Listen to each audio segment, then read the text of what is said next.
Let me ask you a question. Are women ghosting you? Are they not responding to your messages? Are they disappearing out of thin air? Are they just vanishing and you're never seeing them again? If that is happening to you, and it happens to the best of us, if it's happening to you a lot, then this video is for you. I want to talk about why it happens and what you can do to prevent from women ghosting you here in this video. So let's get to it, man, without further ado. So ghosting, let's just define it for a second. Ghosting is when you're in some type of interaction with a woman, usually virtually, right? Usually through messages and things like that. And a woman just completely drops off the map. They say ghosting because it's like she just died and disappeared into thin air, man. She just kind of takes off. Now, most people ghost nowadays, men and women, because a lot of people don't have the courage, and a lot of people just want to avoid, in general, telling someone the truth, just saying that they're not interested. It's just easier to kind of fade things off and kind of ghost and just disappear into thin air than to say, hey, look, I don't see anything with us in the future, and I'm not looking for anything, and I'm not really interested in you. No one wants to say that and hurt someone's feelings, even though the ghosting actually long-term winds up hurting your feelings more because you don't have the reasons for it. I'm a big advocate of, especially if it's a breakup and you've seen each other several times, you definitely want to give reason for not wanting to contact someone anymore, or to end things, or to move on, because that's super important, because you can cause a lot of damage to the person. Not only that, but if you have a conversation and find out why the person wanted to ghost or take off in the first place, it allows you to know what you could fix, what you can accept, and it allows you to heal. The thing is, when you don't know the reasons why someone took off, here's the issue that I know you and I and everybody struggles with when someone gets ghosted on, is that when somebody just kind of disappears out of nowhere, we think, man, what's wrong with us? What did we do wrong? And we start to analyze everything about the interactions, about the time we spent with the other person. We start to really doubt ourselves. Maybe they didn't like my look.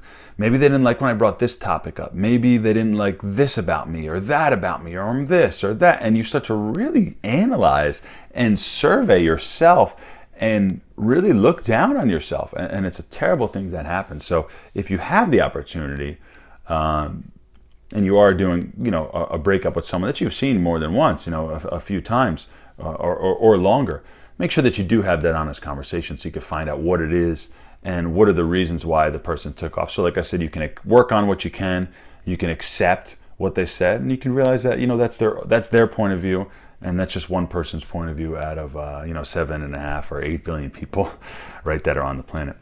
But I think the main reason, why women are ghosting, like I said, is because they don't want to tell you the truth. But the other reason women are ghosting, especially when it's through messages, and even if you haven't hung out much before, or God forbid you haven't even met up in real life at all, if you're using a dating app or something like that, I think the main reason that women are ghosting is because they have so much stimulation and abundance and options. And guys do this too, right? You'll have a girl you're talking to on a dating app, you match with somebody else, you're really not that interested in the first one after you've met someone new and you think is better. It's the new shiny object syndrome that we're all running with. We have so much choice and abundance nowadays with people that we're very willing to just move on from something and get right into something else. It's kind of a sad thing, but that's the way things are. If we lived in a small village, or didn't have our cell phones and access to so many people, we'd be more willing to settle down with the people that are around us. We would take them a lot more seriously, and we'd value them because we didn't have so much abundance and options, right? But because we have options, we get analysis paralysis, we get information overload, we get choice paralysis, and we get kind of frozen and don't know what to do. And we're always moving on to the next shiny object. There's also a book called Attached, which is really good. And you could just read a couple articles on it to understand attachment theory. And, there's people who are anxious and always need to be around someone and need validation from people. There's people who are avoidant, who kind of avoid intimacy and connection. They want it, but they're very avoidant and hesitant, and they're perfectionists and things like that. And then there's secure people. And secure people are usually almost always in relationships their whole lives. They find people and they're like, oh, this person's good enough, I like them. They don't nitpick and find flaws, and they're usually in relationships. And anxious people are too, because they hate being alone. But what they found and what they said in the book is they said over 90% of the single dating pool are avoidant people. They're people who are perfectionists, who are super picky, who have intimacy issues and wind up pushing people away. I tested and I'm avoidant as well too. I have my own issues. I understand that. But the thing is, it's a bunch of avoidant people trying to date each other, and then they see one little bad thing and they move on to the next shiny object. And they're just like, I'm going to go talk to someone else. I'm going to do this. I'm going to do that. So that's the reason why this is happening, man, is that's just kind of the epidemic and the way things are nowadays. Now, how you can avoid this is what I always tell guys when they're getting like flaky phone numbers and girls aren't responding, or girls wind up ghosting or whatnot. The way you can avoid this is to make sure that you're not too dependent on virtual contact or digital contact. You want to be somebody who does most of your heavy lifting in person, okay? You want to be somebody who, say you meet a girl at a house party through a friend. If you spent several hours with her, she's a lot less likely, and you got her phone number and you're going to meet up again, she's going to be a lot less likely to ghost on you, right?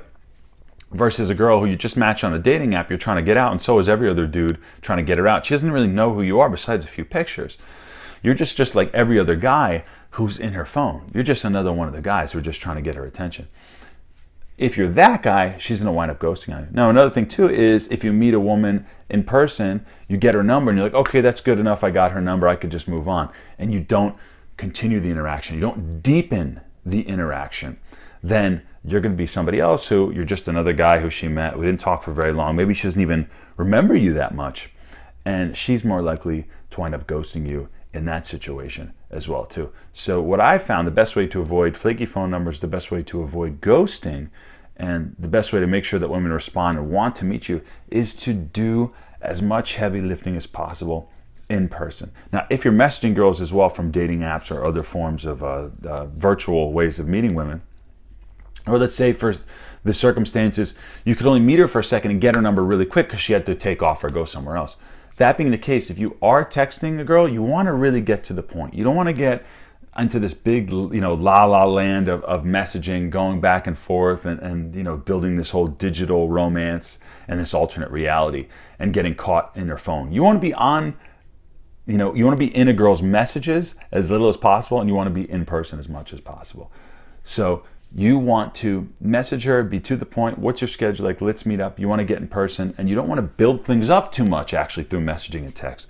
Because if you try to build things up and make things a big deal and put pressure on the meetup, then women are more likely to be nervous to meet up with you. So you want to make it chill, no pressure, but to the point. Hey, look, let's get together. We'll talk all about this in person, and we'll see if we get along in person. We'll do all the heavy lifting in person. That's really what you want to do. That's the main takeaway of this video. So that's why I love meeting them in person.